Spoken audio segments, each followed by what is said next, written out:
আমার সকল প্রিয় ছাত্রছাত্রীকে অনলাইন টিউশনের আরও একটি নতুন ভিডিওতে স্বাগত জানাই। আজকের ভিডিওতে আমি তোমাদের ক্লাস 7-এর কোষে দেখি 3 অর্থাৎ সমানুপাতের যে অধ্যায়টি রয়েছে তার পার্ট 2 সমাধান করাবো। আজকের ভিডিওতে আমি তোমাদের এই 8-এর দাগ থেকে শেষ পর্যন্ত অর্থাৎ 14 দাগের যে অঙ্কগুলি রয়েছে সেই সব অঙ্কগুলো সমাধান করাবো। চলো তাহলে আজকের ভিডিওটি শুরু করি। এখানে দেখো 8-এর দাগের অঙ্কগুলো কী বলা হয়েছে, বিভিন্ন রঙের ঘরের সংখ্যা গুণী ও নিচের প্রশ্নের উত্তর দিই। এখানে দেখো একটা ছক রয়েছে, এখানে বিভিন্ন ধরনের রং করা রয়েছে। এই ঘরগুলো তোমাকে গুনতে হবে এবং নিচে কিছু প্রশ্ন দেওয়া রয়েছে, সেগুলো তোমাকে উত্তর খুঁজতে হবে। এখানে 1 নম্বর প্রশ্ন কি বলা হয়েছে, দেখো লাল ও নীল রঙের ঘরের সংখ্যার অনুপাত কত। তাহলে লাল ও নীল রঙের ঘরের সংখ্যার অনুপাত বের করতে গেলে কি করতে হবে, আমাকে প্রথমে লাল রঙের ঘরের সংখ্যা এবং নীল রঙের ঘরের সংখ্যা কিন্তু আমাকে বের করতে হবে। তাহলে প্রথমে আমাদের কি কাজ হবে, দেখো 8-এর এ নম্বর অঙ্কে, দেখো 8-এর এ নম্বর অঙ্ক, লাল রঙের মোট ঘর সংখ্যা, লাল রঙের মোট ঘর সংখ্যা সমান লাল রঙের কতগুলো ঘর রয়েছে তোমরা বইয়ের দিকে লক্ষ্য করো। এখানে দেখো লাল রং কোনটা, এটা আমাদের লাল রং 1 2 3 4 5 6 7 8 9 10 11 12 13 14 15। এটা দেখো তিনটে রয়েছে, 15 3 18। এখানে দেখো রয়েছে 19 20 21 22 23 24 25 26 27। তাহলে লাল রঙের ঘর সংখ্যা আমাদের কত পেয়ে গেলাম, দেখো 27। দেখো লালের সঙ্গে কিসের কম্পেয়ার করতে বলেছে, দেখো নীল রঙের ঘর সংখ্যা। তাহলে দেখো নীল রঙের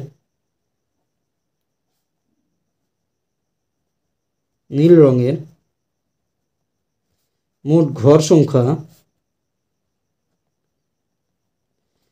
দেখো নীল রং কতগুলো রয়েছে, দেখো এখানে রয়েছে আমাদের কটা, 1 2 3 4 5 6টা, মোট 6টা রয়েছে নীল রং। তাহলে দেখো 6 কত 27টি ঘর, আর এখানে হচ্ছে 6টি। তাহলে এই লাল ও নীল রঙের মধ্যে আমরা কি করব, অনুপাত করবো। তাহলে অতএব লাল ও নীল রঙের ঘরের অনুপাত।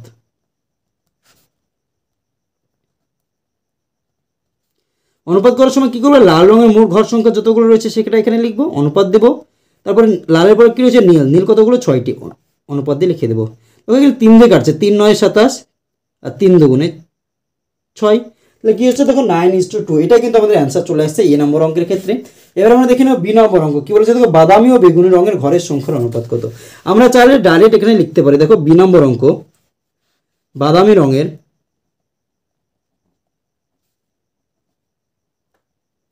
মোট ঘর সংখ্যা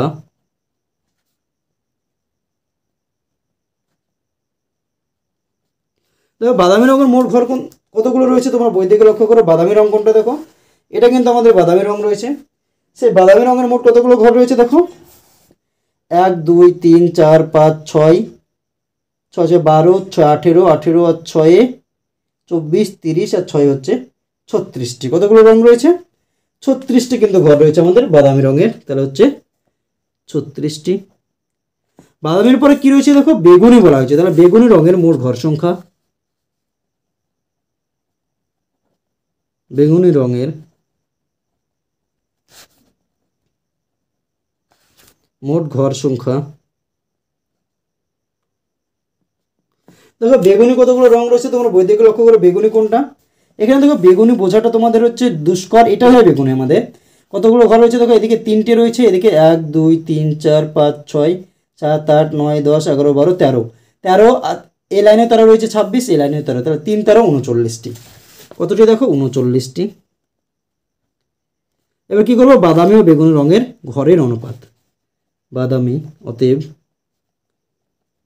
বাদামি ও বেগুনি রঙের ঘরের অনুপাত, ঘরের অনুপাত। বাদামি কতগুলো রয়েছে, দেখো 36 আর বেগুনি রয়েছে 39, 36:39। 3 দিয়ে কাটছে, 3 12 36, 3 13 39। এটাই কিন্তু অ্যান্সার হয়ে যাচ্ছে 12:13। তারপর একটা কি রয়েছে, দেখো 3 নম্বরে রয়েছে আমাদের লাল ও সবুজ ঘরের রঙের ঘরের সংখ্যার অনুপাত। দেখো লাল আর সবুজ, দেখো লাল কিন্তু আমরা অলরেডি পেয়ে গেছি কতগুলো, দেখো 27টি। তাহলে দেখো সি নম্বর অঙ্ক, ডাইরেক্ট আমরা এখানে দেখো ডাইরেক্ট আমরা অঙ্কটা করে দিতে পারি। লাল ও সবুজ রঙের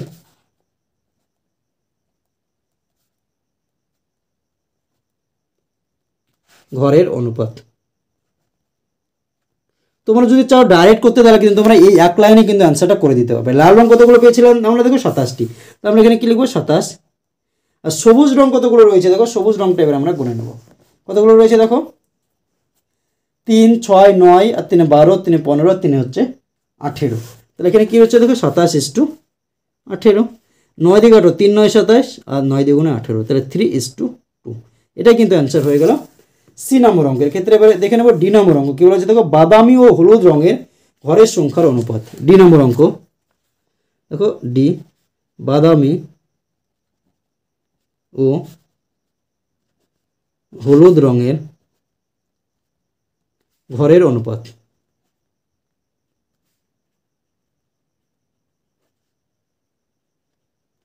বাদামি কতগুলো ছিল দেখো, বাদামিটা কিন্তু আমরা পেয়েছিলাম কত 36টি, তাহলে আমরা এখানে 36 লিখে দেবো বাদামি।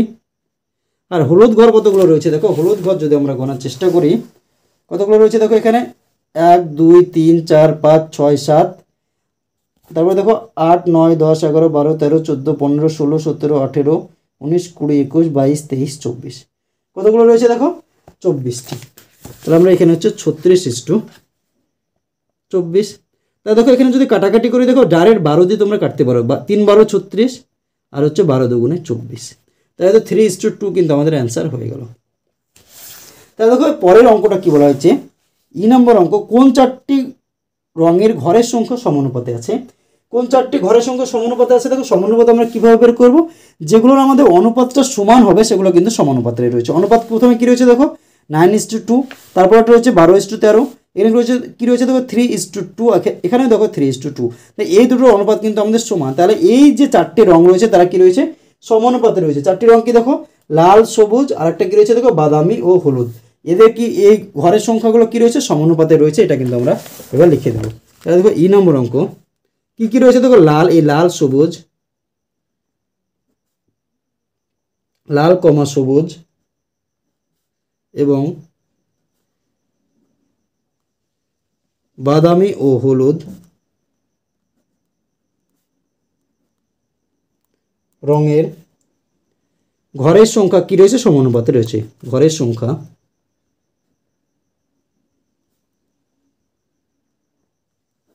সমানুপাতে আছে। তাহলে 8-এর দাগের যে অঙ্কগুলো ছিল সেগুলো কিন্তু আমাদের অলরেডি হয়ে গেলো। এবার আমরা দেখে নেব 9-এর দাগের যে অঙ্কটা রয়েছে সেটা কী বলা হচ্ছে দেখো, দুটি শরবতের সিরাপ ও জলের অনুপাত 2:5 এবং 6:10, কোনটি বেশি মিষ্টি তোমাকে দেখতে হবে। তাহলে দেখো দুটো শরবতে কী রয়েছে, প্রথম যে শরবতটা রয়েছে তার সিরাপ ও জলের অনুপাত কী রয়েছে 2:5, অর্থাৎ যদি মোট অনুপাত 7 হয় তাহলে হচ্ছে 5 ভাগ হচ্ছে জল আর 2 ভাগ হচ্ছে সিরাপ। পরেরটাতে কী রয়েছে মোট অনুপাত আমাদের কি 10 আর 6 16 যদি হয় তার মধ্যে 10 ভাগ হচ্ছে জল, 6 ভাগ হচ্ছে সিরাপ।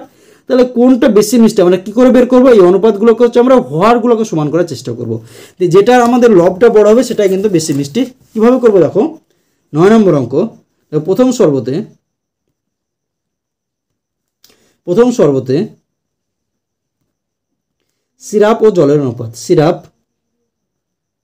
ইস্টু জল কী রয়েছে দেখো 2:5, এখানে আমরা এক লাইন লেখা জায়গা রাখলাম। এবার দ্বিতীয় শরবতে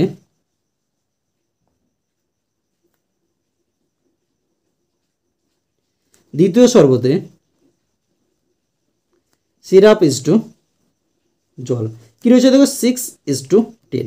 এটাকে আমি কী করবো দেখো, অনুপাত যদি থাকে তাহলে আমাদের কি ভাগ হয়ে যায়, তাহলে 2/5 হয়ে যায়। এখানে তো 6/10 রয়েছে, 6:10 রয়েছে, তাহলে 6/10 হয়ে গেল। এখানে দেখো আমরা কি করবো, নিচের যে হরটা রয়েছে সেটা মেলানোর চেষ্টা করবো। এখানে কত রয়েছে 5, এখানে রয়েছে 10, এই দুটো যদি লসাগু করি 5 আর 10-এর লসাগু কিন্তু আমাদের 10 হবে। তাহলে আমি হরটা দুটোকেই 10 করবো।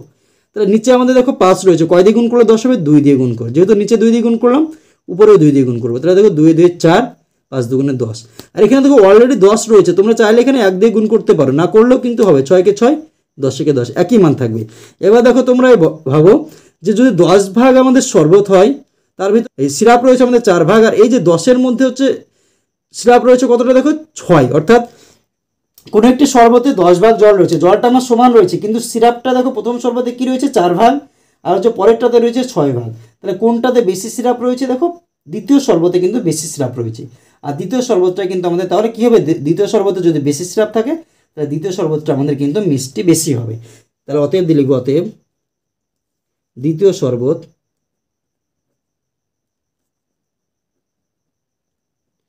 দ্বিতীয় শরবত বেশি মিষ্টি। তাহলে দেখো 9 নম্বর যে অঙ্কটা ছিল সেটা কিন্তু আমাদের অলরেডি হয়ে গেল। এবার আমরা দেখে নেব 10 নম্বর অঙ্ক কী বলা হয়েছে। এখানে দেখো তোমাদের এই যে 10 নম্বর অঙ্কটা রয়েছে সেটা একটু ইম্পর্টেন্ট অঙ্ক, তোমরা একটু ভালো করে বোঝার চেষ্টা করবে।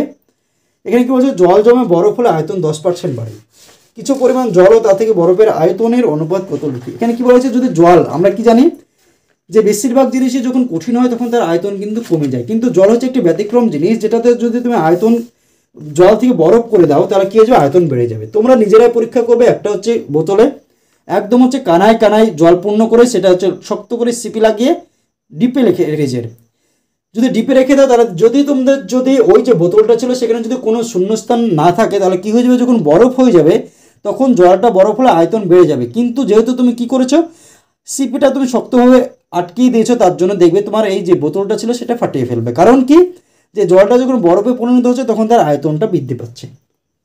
কত পার্সেন্ট বৃদ্ধি পাবে এখানে বলা হচ্ছে 10%। অর্থাৎ 10% মানে হচ্ছে যদি আমাদের 100 একক জল থাকে সেটার আয়তন বেড়ে কত হয়ে যাবে, 10% বাড়বে, মানে হচ্ছে 10 একক আয়তন হচ্ছে বেড়ে যাবে।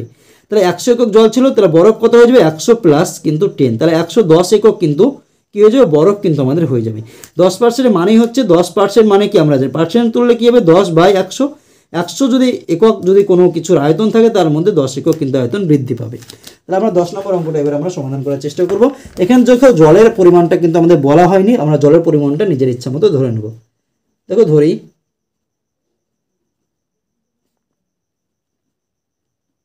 জলের আয়তন 100 একক আমরা ধরে নিলাম।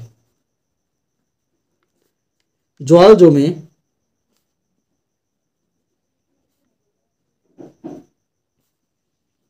বরফ হলে আয়তন কত পার্সেন্ট বৃদ্ধি পায়, দেখো 10% বৃদ্ধি পায়। অতএব 100 একক কী হবে, 100 একক যদি আমাদের জল থাকে সেটা বরফ হলে কত হবে, 100 একক জল থেকে বরফ হবে, বরফ আমার কত হবে, দেখো 100 একক জল ছিল, যেটা আমাদের জল ছিল 100 একক সেটা তো থাকবেই, তার সঙ্গে কতটা বাড়বে, বৃদ্ধি পাবে কত, 100 এককের 10%, 100 গুণিত 10/100, 100 কাটা গেল, থাকলো কি দেখো এখানে 100 থাকলো, প্লাস এখানে 10 পড়েছে 10, তাহলে দেখো 110 কিন্তু একক। দেখো এখানে যদি আমরা একক লেখার চেষ্টা করি তাহলে দেখো যখন আয়তন হয় তখন কিন্তু কি হয়ে যায়, দেখো ঘন একক কিন্তু হয়ে যায়। তাহলে দেখো এটা কিন্তু আমাদের হয়ে যাচ্ছে। তাহলে আমাদের জলের আয়তন কত ছিল, দেখো 100 একক ছিল, আর বরফের আয়তন যখন আমরা করলাম তখন কি হলো, দেখো 110 একক। এখানে আমরা ঘন একক লিখলে আমাদের বেশি ভালো হবে, কারণ হচ্ছে আয়তন যখন হয় তখন কিন্তু ঘন একক হয়ে যায়। তাহলে ঘন একক কিন্তু আমরা লিখে দিলাম। তাহলে এখন আমাদের জল হচ্ছিল আমাদের 100 একক, বরফ হয়ে গেল 110 ঘন একক। তাহলে এদের আয়তন কত, অতএব এদের অনুপাতটা যদি আমরা এখন বের করার চেষ্টা করি তাহলে দেখবো, অতএব জলের আয়তন ও বরফের আয়তনের অনুপাত সমান কী হবে, দেখো 100 বরফের আয়তন হয়ে গেছে 110 ঘন একক, তাহলে 0 0 কেটে গেল, 10 থাকলো, আর এদিকে কত থাকলো দেখো 11। এটা কিন্তু আমাদের অ্যান্সার হয়ে যাচ্ছে দেখো 10 নম্বর অঙ্কের ক্ষেত্রে। এবার আমরা দেখে নেব 11 নম্বর অঙ্ক। কী বলা হয়েছে, আমার বয়স 12 বছর, বাবার বয়স 42 বছর, দুজনের বয়সের অনুপাত কত। দেখো এটা আমাদের খুবই সহজ অঙ্ক, আমরা কী করবো, এক লাইনে কিন্তু অঙ্কটা সমাধান করে দেবো। কীভাবে, দেখো 11 নম্বর অঙ্ক, আমার ও বাবার বয়সের অনুপাত। আমার বয়স কত দেখো বলা হয়েছে 12 বছর, আর বাবার বয়স বলা হয়েছে 42 বছর। তাহলে দুটো আমরা লিখে দিলাম অনুপাত দিয়ে, 2 দিয়ে যদি কাটে তাহলে দেখো 6 দুগুণে 12, 21 দুগুণে 42, 3 দিয়ে কাটো 3 দুগুণে 6, 3 7 21, তাহলে 2:7। এটাই কিন্তু আমাদের অ্যান্সার চলে আসছে এই অঙ্কটার ক্ষেত্রে। কি আসছে দেখো 2:7।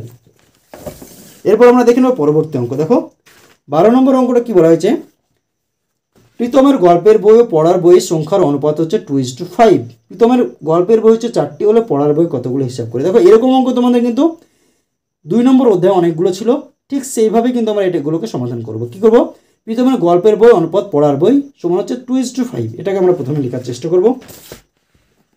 দেখো কত নম্বর অঙ্ক, 12 নম্বর অঙ্ক। প্রীতমের গল্পের বই অনুপাত পড়ার বই সমান কী রয়েছে দেখো 2:5। তাহলে 2:5 অনুপাত থাকলে আমাদের কী হয়েছে বাই হয়ে যায়। তাহলে বা গল্পের বই বাই পড়ার বই। দেখো আমরা প্রীতমের কিন্তু রয়েছে, তার এদিকে 2/5 হয়ে গেল। এদিকে যদি আমরা বাই লিখলাম, এদিকে আমাদের বাইটা আমরা লিখে দিলাম। এখানে তোমাকে আরেকটা জিনিস দেওয়া রয়েছে বই দিকে, যদি তোমরা লক্ষ্য করো তাহলে দেখতে পাবে কি, দেখো গল্পের বইয়ের সংখ্যা দেওয়া হয়েছে 4টি। তাহলে আমরা গল্পের বইয়ের জায়গায় আমরা কী লিখবো, দেখো 4 কিন্তু লিখে দেবো। তাহলে দেখো গল্পের বই কোথায় রয়েছে, উপরে রয়েছে, তাহলে গল্পের বইয়ের জায়গায় আমরা 4 বসিয়ে দিলাম, বাই পড়ার বই সমান হচ্ছে 2/5। আমাদের কী হয়, যদি আমাদের সমান থাকে তাহলে কোনাকুনি গুণ হয়, তাহলে এটার সঙ্গে এটার গুণ হবে আর এটার সঙ্গে কিন্তু এটার গুণ হবে। তাহলে 2 গুণিত পড়ার বই সমান কী হচ্ছে, দেখো 4 আর 5 গুণ করলে 4 5 20। তাহলে বা পড়ার বই, এটাতে কী রয়েছে, পড়ার বইয়ের সঙ্গে 2 গুণ সম্পর্ক রয়েছে। যদি আমি সমানে ওই দিকে নিয়ে যাই তখন কী হয়ে যাবে, ভাগ হয়ে যাবে। এখানে 20 রয়েছে, ভাগ 2, 2 দিকে কেটে দাও, কত হচ্ছে 10। তাহলে অতএব পড়ার বই সমান হচ্ছে 10টি। কার এটা, দেখো প্রীতমের পড়ার বই 10টি। উত্তরে কী চেয়েছে, দেখো তোমাকে কী বের করতে হবে, যে পড়ার বই কতগুলি আছে হিসাব করে। অতএব প্রীতমের পড়ার বই আছে কতগুলি, দেখো 10টি। দেখো এই যে অঙ্কগুলো রয়েছে না, তোমরা যদি মুখে মুখে চাইতে তাও কিন্তু করা যেত, কিন্তু তোমাদের মুখে মুখে জানার দরকার নেই।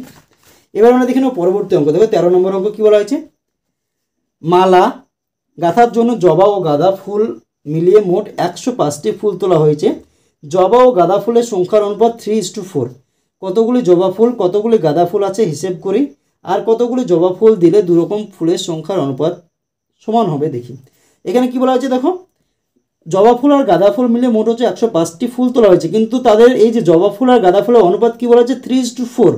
কতগুলো জবা ফুল তোলা হয়েছে, কতগুলি আর হচ্ছে কি গাঁদা ফুল তোলা হয়েছে সেটা তোমাকে বের করতে হবে। কীভাবে আমরা বের করবো, অনুপাতের যে অধ্যায়টি করেছি আমরা কি করব, জবা ফুল ও গাঁদা ফুলের অনুপাত 3:4 আনুপাতিক ভাগহার বের করে কিন্তু আমরা এই অঙ্কটা সমাধান করব। তাহলে দেখো 13 নম্বর অঙ্ক। প্রথমে কি বলা হচ্ছে, দেখো জবা ফুল জবা ও গাঁদা ফুলের অনুপাত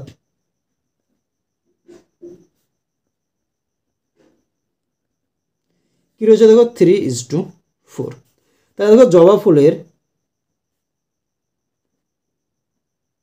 আনুপাতিক ভাগহার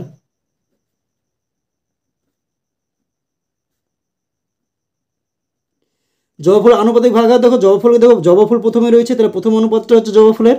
আর যখন আনুপাতিক ভাগহার করবো, যে নিচে আমরা কী লিখবো, দুটো যোগফল 3 + 4 সমান হচ্ছে 3/7।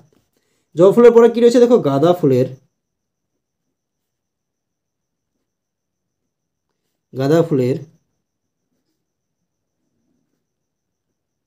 আনুপাতিক ভাগহার, গাঁদা ফুলের অনুপাত কত 4, আর মোট অনুপাত কি 3 + 4 হচ্ছে 4/7।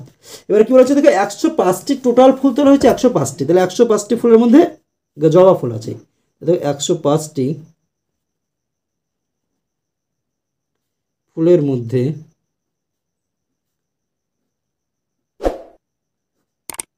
জবা ফুল আছে, কতগুলো জবা ফুল আছে, দেখো অনুপাত কত জবা ফুলের 3/7, তাহলে 3/7 লিখবো, গুণিত 105, 7 15 105, তাহলে 3 15 হচ্ছে 45টি। অনুরূপভাবে 105টি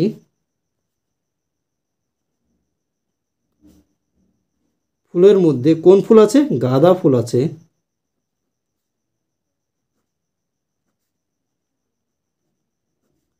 কি রয়েছে, দেখো 4/7 গুণিত 105, 7 দিয়ে কেটে দাও, 7 15 105, তাহলে 4 15 60টি। তোমরা বই দিকে লক্ষ্য করো কি বলা হয়েছে, যে আর কতগুলো জবা ফুল দিলে দুই রকম ফুলের সংখ্যার অনুপাত সমান হবে। তাহলে কি রয়েছে, দেখো জবা ফুলে আছে আমাদের কতগুলি 45টি, আর গাঁদা ফুল আছে 60টি। আর কতগুলি জবা ফুল তুমি দিলে গাঁদা ফুলের সঙ্গে সমান হয়ে যাবে, 45-এর সঙ্গে কত যোগ করলে আমার 60 হবে, দেখো 15টি যদি তুমি গাঁদা ফুল 45-এর সঙ্গে যোগ করে দাও, তাহলে কিন্তু আমাদের এটা মিলে যাবে। উত্তর আমরা কি লিখবো দেখো, আর অতএব আর 60 বিয়োগ 45 হচ্ছে 15টি কি ফুল, জবা ফুল দিলে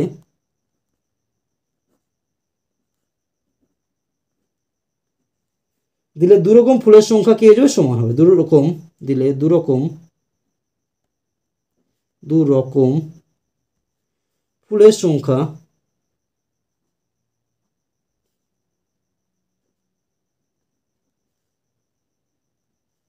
ফুলের সংখ্যার অনুপাত, ফুলের সংখ্যার কি বলা হয়েছে দেখো, অনুপাত, ফুলের সংখ্যার অনুপাত কি হবে, সমান হবে। তাহলে দেখো 13 নম্বর যে অঙ্কটা ছিল সেটা কিন্তু আমাদের অলরেডি হয়ে গিয়েছে। এবার আমরা দেখে নেব পরবর্তী অঙ্ক, অর্থাৎ 14 নম্বর অঙ্ক। কি বলা হয়েছে দেখো, কি বলছে, নিচের ঘরে ইচ্ছা মতো 5 ধরনের রং করি, 5 ধরনের রং থেকে 2 ধরনের রঙের ঘর সংখ্যার অনুপাত লিখি। ওই অনুপাতগুলি কোনগুলি, গুরু অনুপাত, কোনগুলি লঘু অনুপাত, কোনগুলি সামান্য অনুপাত লিখি। ওই অনুপাত থেকে যদি 4 ধরনের রং করা ঘরের সংখ্যা সমানুপাতে থাকে তাহলে তা লিখি। এখানে কি বলা হয়েছে, এই যে নিচে ছকটা রয়েছে একটা, নিজের ইচ্ছা মতো তোমাকে হচ্ছে 5 ধরনের রং করতে হবে এবং যে কোনো দুটো করে ধরে হচ্ছে তাদের অনুপাত বের করতে হবে। তাহলে আমরা দেখো এখানে কিন্তু রং আমি করিনি, কিন্তু কোন কোন রং করতে হবে সেটা কিন্তু আমি এখানে লিখে দিয়েছি। দেখো লাল রং আমি দিয়েছি কটা, 1 2 3 4 5টাতে, এখানে লাল লিখেছি। তোমরা কি করবে, এই 5টা ঘরে কিন্তু তোমরা লাল রং করে নেবে। হলুদ রং আমি কতটা দিয়েছি দেখো, 3টে, তাহলে এই 3টে ঘরে তোমরা হলুদ রং দিয়ে দেবে। কমলা কতটা দিয়েছে দেখো, 1 2 3 4টে, তাহলে এই 4টে ঘরে তোমরা কিন্তু কমলা রং করে দেবে। কালো রং কটা দিয়েছে দেখো, 1 2 3 4 5 6 7 8টি ঘরে, 8টি ঘরে তোমরা কালো রং দিয়ে দেবে। সবুজ দিয়েছে দেখো 1 2 3 4 5 6টা ঘরে। দেখো মোট আমরা 5 ধরনের রং কিন্তু আমরা দিয়ে দিয়েছি। এবার এই 5 ধরনের রঙের মধ্যে যে অনুপাতটা রয়েছে সেটা আমরা প্রথমে বের করার চেষ্টা করব। তারপরে আবার গুরু অনুপাত না লঘু অনুপাত সেটাও কিন্তু আমাকে করতে হবে। তারপর 14 প্রথমে কী রয়েছে দেখো, লাল ও হলুদ রঙের আমরা প্রথমে অনুপাতটা বের করার চেষ্টা করব। দেখো লাল ও হলুদ রঙের ঘরের সংখ্যার অনুপাত, ঘরের সংখ্যার অনুপাত। তোমরা বইয়ের দিকে লক্ষ্য করো, কি আমরা কতগুলো লাল রং দিয়েছিলাম দেখো, আমরা লাল রং দিয়েছিলাম কিন্তু 1 2 3 4 5টি, আর হলুদ রং দিয়েছিলাম 1 2 3টি। দেখো লাল রং 5, তাহলে 5 অনুপাত হলুদ রং 3, 5:3। এটা কিন্তু আমাদের হয়ে যাচ্ছে। দেখো এটা কিন্তু কাটাকাটি হচ্ছে না, এটা গুরু অনুপাত না লঘু অনুপাত আমরা কি করে বুঝবো, অনুপাতের দুটি পদ হয়। দেখো যেটা প্রথমে থাকে তাকে বলে পূর্বপদ, আর যেটা পরে থাকে সেটাকে বলে উত্তরপদ। যদি কোনো অনুপাতের পূর্বপদ অর্থাৎ প্রথমকার পদটা যদি বড় হয় তাহলে তোমরা জানবে সেটা গুরু অনুপাত। তাহলে এটা আমাদের কি হয়ে গেল, গুরু অনুপাত। কি বললাম, যদি কোনো অনুপাতের প্রথমকার পদটা অর্থাৎ পূর্ব পদটা যদি বড় হয় সেটাকে বলা হয় গুরু অনুপাত, আর যদি কোনো অনুপাতের পরের পদটা বড় হয় সেটাকে বলা হয় লঘু অনুপাত। আর যদি কোনো একটি অনুপাত পেয়ে গেলে তোমরা দেখা যায় এরকম হয়ে গেল 1:1, অর্থাৎ দুটো পদে আমাদের সমান হয়ে গেল, তখন সেটাকে বলা হয় সামান্য অনুপাত। তো এটা আমাদের হয়ে গেল। তারপরে আমরা যদি আর একটা যদি অনুপাত করার চেষ্টা করি, তাহলে দেখো এবার আমরা ধরুন দিলাম লালের সঙ্গে হলুদ হলো, হলুদের সঙ্গে হলুদ ও কমলা রঙের ঘরের অনুপাত। হলুদ রং কতগুলো পেয়েছিলাম দেখো, হলুদ রং আমরা পেয়েছিলাম 3টি, আর কমলা রং কতগুলো দিয়েছি তোমরা বই দিকে লক্ষ্য করো, কমলা রং 1 2 3 4টি, তাহলে 3:4। এটা দেখো প্রথমকার পদটা ছোট, পরের পদটা বড়, তাহলে এটা কি দেখো, লঘু অনুপাত। কি অনুপাত, লঘু অনুপাত। তারপরে দেখো হলুদ আর কমলা হলো, এবার আমরা কমলাটা রাখলাম, কমলা ও কালো রঙের ঘরের অনুপাত। কমলা কতগুলো ছিল দেখো, 4টি, আর কালো রং আমরা কতগুলো দিয়েছিলাম দেখো, কালো রং দিয়েছিলাম আমরা 1 2 3 4 5 6 7 8টি, তাহলে কালো রঙের ঘরে আমরা কিন্তু 8 লিখে দিলাম। এটা দেখো কাটাকাটি হচ্ছে, 4 একে 4, 4 2 8, 1:2। তাহলে পরের পদটা আমাদের বড়, পরের পদ বড় হলে লঘু অনুপাত, লঘু অনুপাত। দেখো কমলা কালো হলো, এবার কালোর সঙ্গে আমরা করবো কি দেখো, কালো ও সবুজ রঙের ঘরের অনুপাত। সমান আমরা কী করবো দেখো, এখানে কালো রং ছিল আমাদের 8টি, তাহলে 8, আর সবুজ ছিল আমাদের, দেখো সবুজের আমরা দিয়েছিলাম 6টি, তাহলে এটা কাটাকাটি করো, 4 দুগুণে 8, 3 দুগুণে 6, তাহলে প্রথমকার পদটা বড়ো, তাহলে এটা হচ্ছে গুরু অনুপাত। দেখো 4টে কিন্তু আমাদের হয়ে গেল। এবার আমরা পরের আমরা কীভাবে করবো দেখো, লালের সঙ্গে আমরা হলুদ দিয়েছি, হলুদের সঙ্গে কমলা, কমলার সঙ্গে কালো, কালোর সঙ্গে সবুজ। আমরা দিতে পারি কি দেখো, লালের সঙ্গে দেখো কমলা দিতে পারি, লালের সঙ্গে আমরা কি দিতে পারি, কালোও দিতে পারি, অথবা লালের সঙ্গে সবুজও দিতে পারি। দেখো লালের সঙ্গে সবুজটা আমরা করার চেষ্টা করব। লাল ও সবুজ রঙের ঘরের অনুপাত। লাল রং কতগুলো রয়েছে দেখো 5টি, আর সবুজ দিয়েছে আমরা 6টি, তাহলে 5:6। এটা কি অনুপাত, শেষের পদটা বড়, তাহলে হচ্ছে লঘু অনুপাত। এখানে দেখো আরেকটা জিনিস তোমাকে বলা হয়েছে যে ওই অনুপাত থেকে যদি 4 ধরনের রং করে ঘরের সংখ্যা সমানুপাতে থাকে তাহলে তা লিখি। এবার আমরা দেখে নেব অনুপাতগুলো, যদি 4টে আমাদের মিলে যায় তাহলে সেটা আমরা সমানুপাতে রয়েছে সেটা কিন্তু লিখে দেবো। 5:3 সঙ্গে 3:4 মিলল না, 1:2 তার সঙ্গে মিলল না, 4:3 এটাও মিলছে না, এটা 3:4, এটা 4:3 মিলছে না, 5:6 একটাও কিন্তু মিলছে না। তাহলে এগুলো কিন্তু আমাদের কি দেখো সমানুপাতে নেই। তাহলে দেখো অতএব দিয়ে লিখবো, অতএব উল্লিখিত অনুপাতগুলির মধ্যে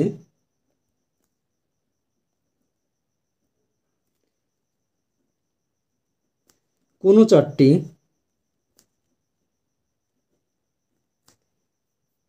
অনুপাত সমানুপাতে নেই। অনুপাত সমানুপাতে নেই।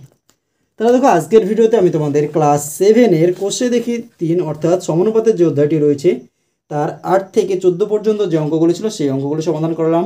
ভিডিওটি যদি তোমাদের ভালো লাগে তাহলে অবশ্যই ভিডিওটিতে একটি লাইক করে দিও এবং তোমার বন্ধুদের মধ্যে শেয়ার করো, এবং চ্যানেলটিতে যদি নতুন হয়ে থাকো তাহলে অবশ্যই আমাদের এই চ্যানেলটিকে সাবস্ক্রাইব করে আমাদের পাশে থেকো। ধন্যবাদ।